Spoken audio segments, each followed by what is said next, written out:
And President Trump's decision to federalize the National Guard and deploy them in the streets of downtown LA against the wishes of both local and state elected leaders. And local law enforcement should have everyone at this table on high alert. A chilling statement from Seattle City Council member Alexis Mercedes Rink this week as she and all of us watch what's unfolding in Southern California with the deployment of the National Guard, the Marines, by President Trump. How real is the threat of seeing the Guard deployed in Seattle, with protests planned here later this week? Plus, what's the mayor trying to do with the city's so-called nuisance ordinance? And how close are we to seeing some new regulations for landlords and tenants in Seattle? Plenty to consider this week on Seattle News, Views and Brews, your coffee break political podcast. I'm Brian Callanan. I'm a host on the Seattle channel. The views expressed here are mine, and I'm joined by my friend and co-host David Croman, City Hall reporter for the Seattle Times. David, another gardening question here for you, but with a little bit more of a summertime twist. What is the best public garden to visit in Seattle? Are you a Kubota Garden kind of guy, Washington Arboretum, the Rose Garden in Woodland Park, or any other thoughts out there? Yeah, I am like a pure vegetable gardener. I'm not much of an ornamental gardener, which isn't to say I don't appreciate them and enjoy going to them, but I haven't spent a lot of time in the city's gardens, although, I love spending time in the Arboretum and just because it's the easiest access and there are lots of nice free parts to it. That's true, and such a big one. And I will also say the South Seattle College Arboretum, very underrated. If you're into American Conifer Society reference gardens, that one definitely for you. Really cool. Right around the corner where I live. All right, David, thanks so much for joining me. Thanks to everybody who is listening, especially thanks to those who are patrons of the show. Hoping a few more of you can come on board for just $5 a month to get things started here. When you do, you can access Patrons First content before anybody else.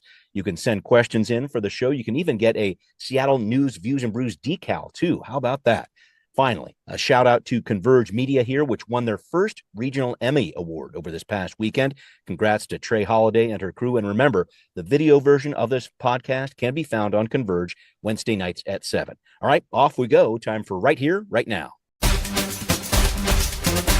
Well, David, like everybody, I've been keeping an eye on what's happening in Southern California with the protests against immigration enforcement, and now the involvement of the National Guard, even the United States Marines, which the state of California did not ask for. Just to start off here, what do you make of what's happening in the Los Angeles area? I think it's predictable. I think this is what was always probably going to happen, in part because I think it's targeted to create this. I think, there's a reason why they're doing high profile raids in Los Angeles. And, I think they had to know that this would be the response. I think a lot of the Trump administration sees 2020 as the reason for some of their political success. And I think are certainly not unhappy about creating the images of blue cities on fire. So no, LA has, I think, 1 million something maybe undocumented folks in it. Sure. It's like it's deeply woven into the fabric of that city. And I think most people see that as a defining characteristic in a good way of that city. Sure. Many people do. And so to have the kind of agents come and try and, tear pieces of that away, I think was always going to inevitably lead to conflict. Of course, then, there's there are folks, throwing rocks and some violence that comes with that. So, I don't know that any of this is surprising. I think this was probably one of the more predictable confrontations when Donald Trump was elected. I guess looking ahead, though, I'm thinking about what Seattle City Council member Alexis Mercedes Rink spoke about on Tuesday here, and we had it at the top of the show, the possibility of the National Guard getting deployed in our state. I'm thinking about we're going to see some action this coming Saturday. President Trump has that military parade set up in D.C., and 1,500 cities in all 50 states are setting up a protest in what are called No Kings events. I guess I'm looking at that and the possibility then or maybe in the future that we might see the National Guard deployed here in Washington without the assent of our governor, Bob Ferguson. It certainly wouldn't surprise me. I think Washington and Seattle, President Trump has talked about Seattle a lot. I think, specifically about the Chaz zone around 2020, but we, like Los Angeles, I think it's a fight that he's spoiling for Mm, to an extent. And so no, it certainly wouldn't surprise me if we saw similar protests here. I yeah. think we're entering the summer and more people outside, and this is kind of when things tend to heat up. That's when 2020 heated up, was around this Yep. time. And Right. it would be surprising to me if this sort of thing didn't spread. The question is how much National Guard can be called in, and Yeah. what will they actually do? Is it necessary? We've seen the Hmm. Los Angeles police chief say basically, we don't need these guys here. We have Right. things under control. Right. And just today, police chief Sean Barnes said, he Right. doesn't think Seattle needs any military presence. Um, so it would be a fight, but I don't think that's necessarily deterrence to President Donald Trump. Yeah. And just following up on Barnes, I thought this was interesting. You posted about this in the Times as well. In that meeting on Tuesday, he says he expects to be put in jail by the Trump administration at some point, with Barnes saying he's going to do everything in his power to protect people's First Amendment rights. I know the council members also asked him about how he responds to protesting. He has said that he emphasizes a less is more approach, noted that police in tactical gear can be a real flashpoint for protests, which we've certainly seen in Los Angeles and anytime this really comes up. I just wanted to talk about that a little bit more. What do you see Chief Barnes bringing to this issue in terms of how Seattle responds to protests? Yeah, I think he's saying all the right things. Mm, I've heard police chiefs say the right things before. I think it's more complicated when on the ground, and when you're sort of trying to deal with chaotic events. There's a reason why protest response, I think, has been the most stubborn issue in the ongoing consent decree. It yeah. just has not, the Seattle Police Department has not been able to nail it Mm, exactly right. And so he can say that, and that's fine. And I think he might mean well, but when already the protests a couple weeks ago with the evangelical yeah. Christian rally, Yes. there was some criticism of how the police department handled that, and Hmm. so it's one thing to talk about it; it's another thing to do it. Yeah. And another thing, when those crowd control policies are put to the test, which I have to think is not going to be just limited to what's happening on June 14th. So plenty to That's right. look at ahead there. Thank you very much for that, David. I wanted to talk about another public safety topic developing this week. Mayor Bruce Harrell wanting to beef up Seattle's 2009 nuisance law. And this is where a property can be declared a nuisance if there are repeated gun violence, assaults, drug trafficking, or prostitution violations there. Property owners then have to work with police or face up to a $25,000 fine. Harrell wants to add liquor violations to the law and wants to add offenses that happen on adjacent properties, which is the way the law works in Tacoma and Spokane. David, we saw this law used in March. We talked about it on the podcast, shut down a hookah lounge where two people were killed. What do you make of the mayor's plan to beef this up a little bit? Yeah, I mean, I think it's there's clearly a target is spaces for the city hall. They are sort of going after late night lounges. There's a lot of talk about environmental changing the environment in certain areas. Soap and Yeah, soda are. Councilmember Solomon brought that up last week too. Yeah. Yeah, Hmm. I mean the stay out of drug and stay out of Hmm. prostitution areas are very Yes. place-based. So they're sort of Yes. shifting their strategy to really focus on the physical locations where things they feel like public safety things happen. And I think Hmm. this is part of that. That is also I think there's a lot of concerns when you sort of overly focus on specific places too, because then you maybe start to bleed a little bit into the broken windows kind of Mm, unconstitutional policing where you're yes. unfairly targeting people who are associated with those places. Yeah. Um, I think that this would bring liability for the people who own these locations even after they've left them. Interesting. Yeah. And so, that it gets a little tricky when you're asking people to be liable for specific spaces. But, Mm, again, they have a really they have a really strong sense of where certain public safety concerns occur. And so yeah. they look at a map and they say, what's going on here? Let's focus on that. I think that's probably what's happening with this. Yeah. Yeah. Harold angling for a public safety win on this one for sure. But I do want to ask how effective this is going to be. The Center Square reported on this week. There have been over 20 nightlife linked shootings in Seattle so far in 2025, which is on pace to surpass the 47 nightlife linked shootings from last year. And this is after the council passed a law cracking down on after hours lounges, etc., back in April. I just wanted to look at this a little more broadly. Do you think laws like this make a difference? Yeah, I don't know. I haven't, No. I'd have to see them play out a bit. The question, I think they can make a difference at those specific locations. I think you can kind of make a certain area safe if you put a lot of emphasis on it. The question for me is always, is that the end of that, or has it moved elsewhere? And that Right. takes, I think, a little more time to figure out. We've seen that with some of the downtown focus, which Mm-hmm. is, Third Avenue for at least for a while looked better, but Chinatown International District look worse. Yeah. So it's hard to know if you are actually eradicating something or if you're just moving it elsewhere. The Yeah. question of shootings is a little more nebulous, I think, Yeah. because How you're do you not. mean? Like, is it place based? Is that what you're saying? Well, just, when you're talking about like homelessness or general Mm. disorder, you can say, well, I saw this person here this week and then they're over there last week or Okay. whatever. Okay. With Yeah. shootings, it's, I don't know if you can say that a shooting that occurred on this side of the city would have occurred on that side of the city. I guess we Okay. can look Okay. at kind of total numbers and whether that drives them down. Um, I don't know. I think that is a broad academic debate about whether or Right. not kind of place-based enforcement actually has the long-term intended consequences. Yeah. I think it is one that politicians often return to because it Yeah. can have, I do think can have short-term benefits, or Hmm. at least on the surface, something was happening and now it's not Yep. at that place anymore. Yeah. Um, Again, whether or not that solves the problem long term is more up in the air. I know we've just had so many of these different issues, and I know we've talked about it before. The 9.5 block strategy from then Mayor Murray several years ago. Did that move it to another location, or in terms of crime, et cetera? Did that move it to another location? Did it not? And then we deal with something like this.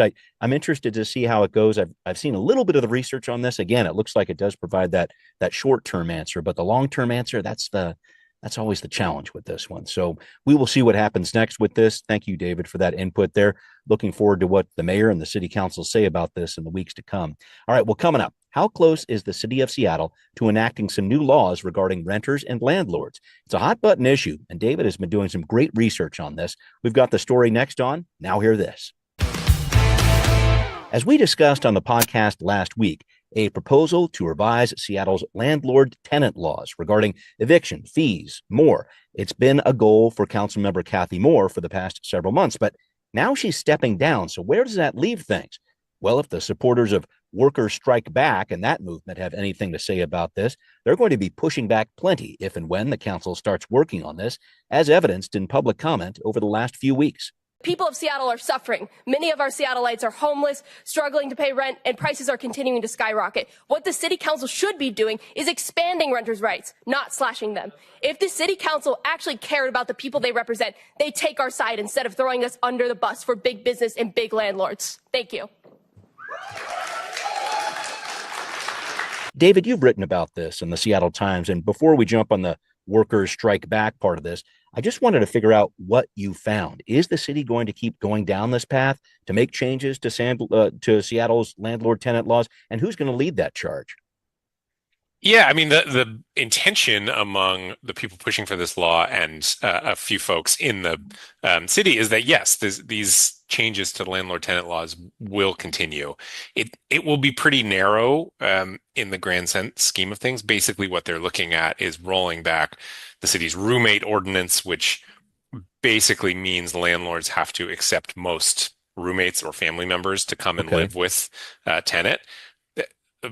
Landlords have a problem with that because it kind of takes out of their hand, like screening who these people are, and they think that Okay. is the source of a lot of safety and security issues in their buildings and maintenance issues.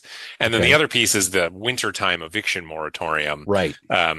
which has also been kind of the frustration of landlords in the city.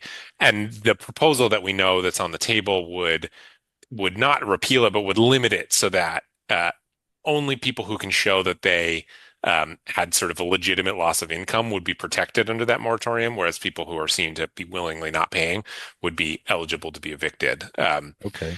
So, these, interestingly, despite kind of what former council member Sawant and her Hmm. backers have been saying, this is not being pushed by millionaire landlords. Right. We're It's talking about affordable housing folks here that are talking about this. Yeah, as far as I can tell, there are actually really not any more corporate or really even for-profit landlords, big for-profit landlords involved in this effort anymore. It's really just the Housing Development Consortium and Hmm. and a few kind of individual affordable housing providers.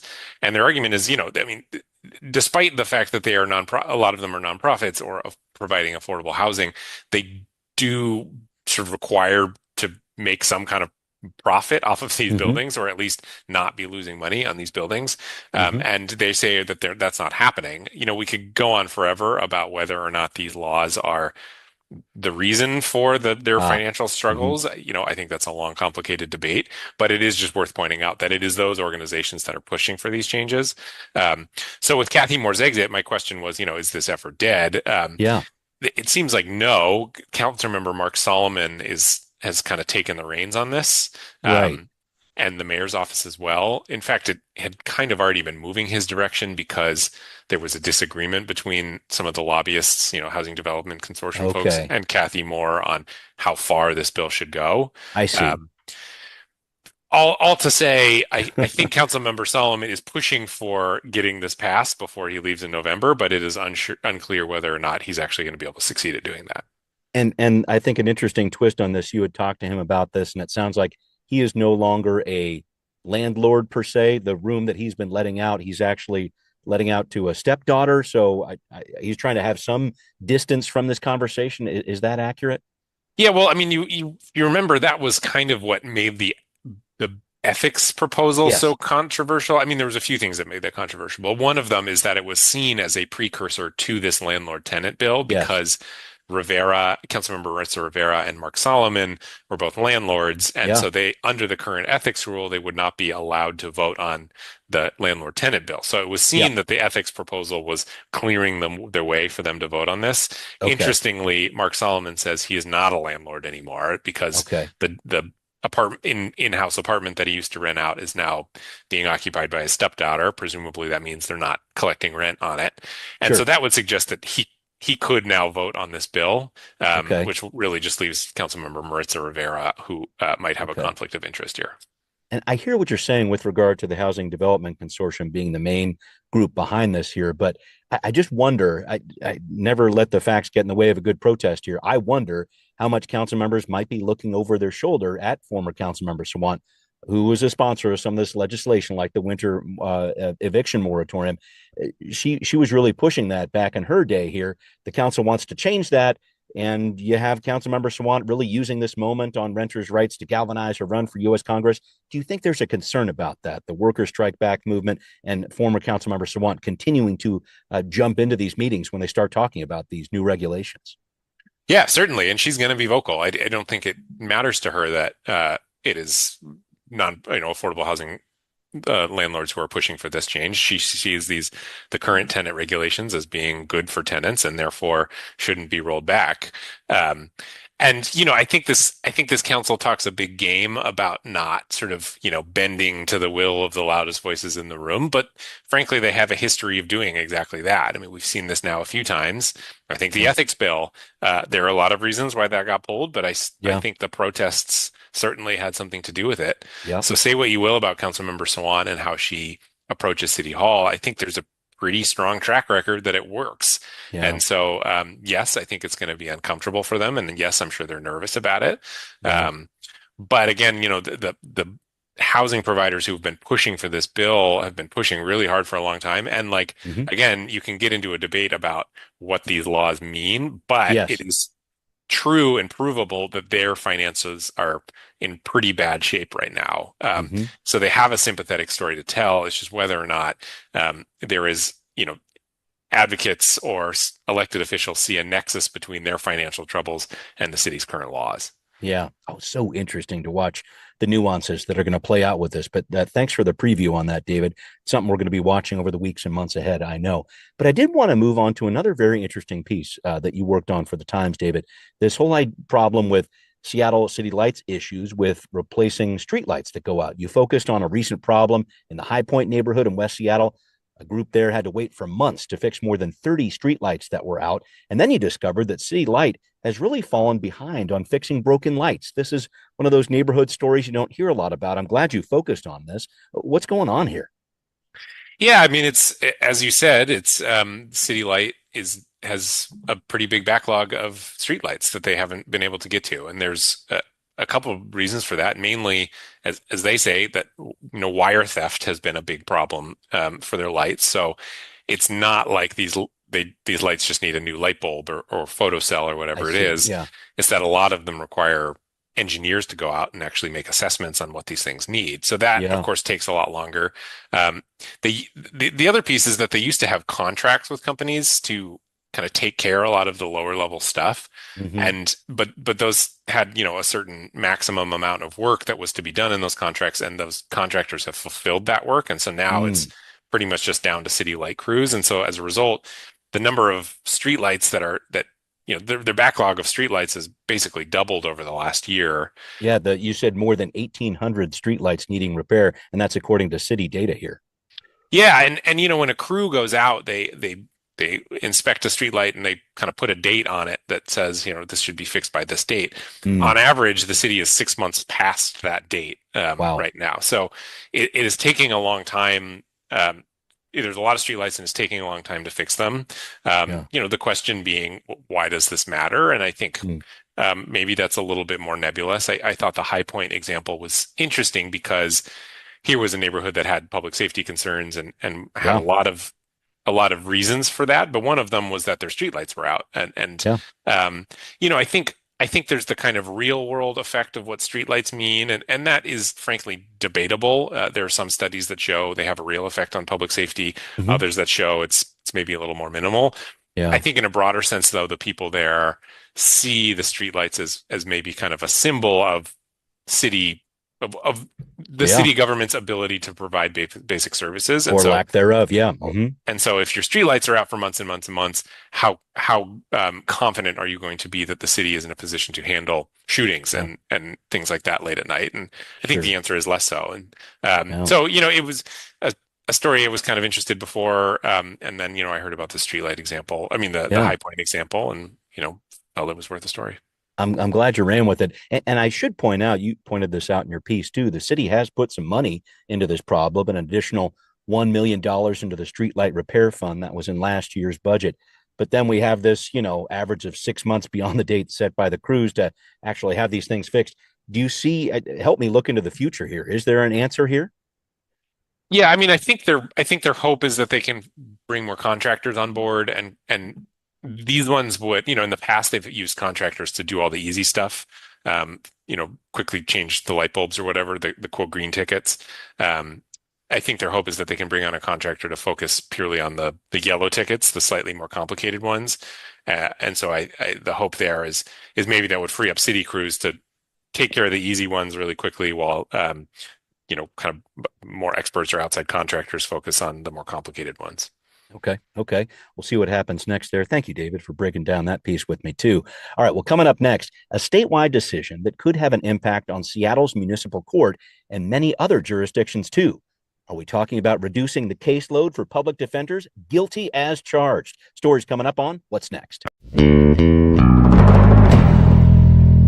David, I wanted to touch on a story your colleague Daniel Beekman wrote about in the Times this week. The state Supreme Court said early in the week, Washington's counties and cities have to reduce their caseload caps for public defenders, but they will be allowed to do this over the course of a decade. You reported a couple months ago, we talked about it on the podcast, about the fact that the Seattle Municipal Court has had multiple situations over the past year where defendants went weeks without being assigned a defense attorney. There's definitely a backlog of cases. How does this decision from the state impact that problem?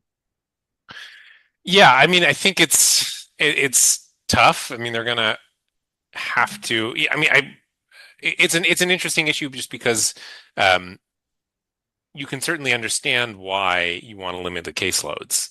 Hmm. You were talking about a constitutional right to representation Yeah. that, frankly, is not maybe being provided as much as it should Yeah. when public defenders have these massive caseloads. Yeah, and just real quick, the current rules say the caseload can be 150 felonies or 400 misdemeanors per year. The new rules say we can cap this at 47 felonies or 120 misdemeanors. Keep going.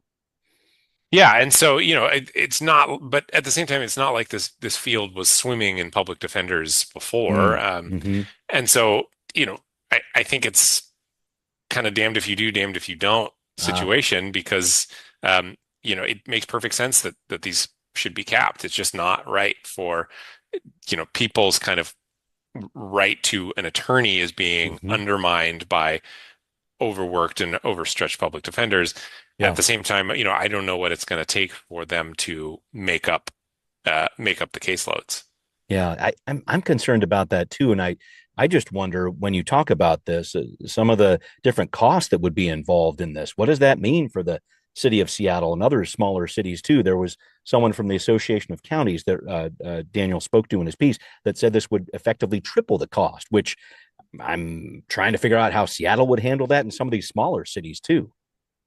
Yeah, exactly. And I think that's a good point that Seattle, I mean, look, if push comes to shove, I think Seattle could find a way to handle it.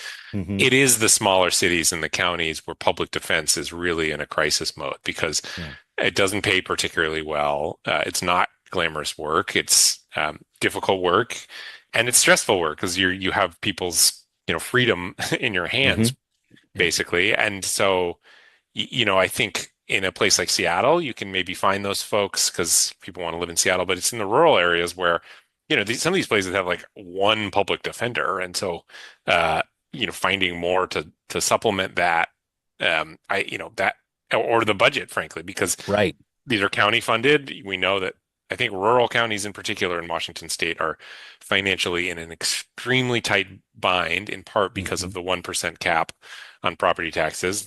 From year to year. Their funding has not kept up with inflation at all, which is a debate you can have. But the reality is county budgets, particularly in rural areas, are really struggling. And so the ask that they need to increase the number of public defenders, two problems, which is can you afford them and can you find them? Yeah. Do you see this also is going to stretch out apparently over 10 years, which I guess is the other side of the coin here. If this is a situation where we've got a crisis on our hands, does dealing with it over the span of 10 years, it certainly doesn't feel like it helps in the here and now. Right. Yeah, exactly. Yeah. Is it a crisis or is it not? Yeah. And if it is, probably something should be done now. If it's not, yeah. But that's how these things work. Yeah. I think it is an acknowledgement of the reality of how difficult it might be to make this real. Yeah, and probably the first step in many that the state and counties and cities are going to take in this dance here over the next several years. So we'll see what unfolds there. Appreciate you dealing with that one with me, David, but it is time to wrap up. I wanted to talk with you about a recent Mariners trend that has been really disturbing to me. So the M's used to be so great in extra innings, these very close games, but I've seen a few this year where the opponents end up scoring 4 runs, 6 runs, 8 runs in that extra frame to win really big. And so what should have been a close game gets blown wide open, and the final score just looks so weird to me. I feel like there's some like German compound word for taking the drama out of what should be a very dramatic moment. What do you make of these crazy late inning collapses we've been seeing? I know it's frustrating. I think the fatalistic answer is that those early Mariners teams were lucky. The other piece being is that their bullpen development has evaporated. They used to be famous for pulling out, these studs from the heap, and they seem to have lost their ability to do that. And so you just have dudes pitching in the late innings that are just not particularly good. Yeah. And just so you know, the closest word I could find was Schlimmbesserung, which is a German word meaning an intended improvement that has the opposite effect. So I'll see if I ever use that one in general conversation, but I wanted to throw that out there for sure. David, thank you so much for joining. Thanks to everybody listening to Seattle News, Views, and Brews, where you can always find out what's brewing in local politics. Thanks again to patrons who support the show. If you like what you're hearing, You can give a boost of $5 a month or more on Patreon to be a patron. Please and thanks. Let's make that happen. You can also hear this podcast on Apple, Spotify, wherever you like to listen. We are there. Also, thanks for watching on Emmy-winning Converge Media. We'll see you next time. Seattle News, Views, and Brews is an independent production of Callanan Media Services. Copyright 2020.